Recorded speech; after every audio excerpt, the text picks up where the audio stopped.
Kaigan, 28 araw na lang, Pasko na. Kaya naman marami po sa ating mga kababayan abala po sa pamimili ng kanilang ipanre-regalo. May ilang nagsha-shopping sa ukay-ukay. May iba namang balak daw mag-recycle ng mga regalong natanggap nila noon. Pero katanggap-tanggap nga ba ang magbigay ng mga segunda manong regalo? Yan po ang ulat ni Dano Tingkungko para sa Barangay Saksi.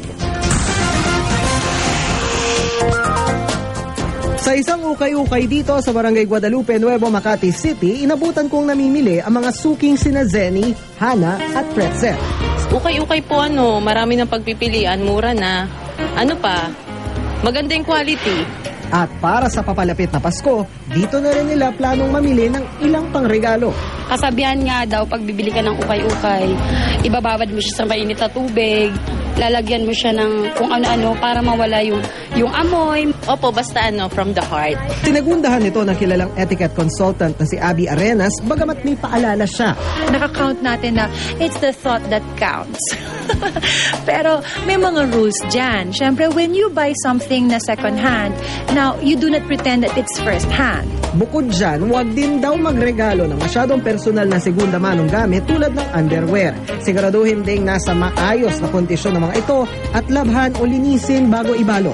Ang nauuso na rin pagre-recycle ng regalo o yung pagpasa sa ibang tao ng regalong hindi mo naman kailangan o gusto, katanggap-tanggap din kaya.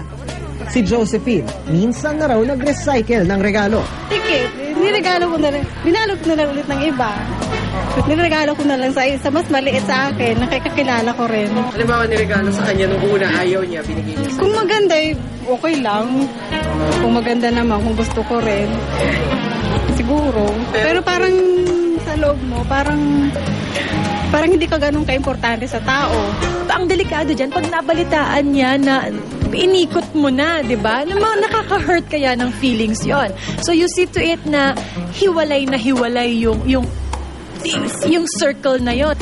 Brand new man, ukay-ukay o recycled ang ireregalo, payo ng mga etiquette expert, ayusin pa rin ang pagbabalot at ipadama na bukal sa puso ang inyong pagbibigay. Para sa Barangay Saksi, Dano Tingkungko nag-uula.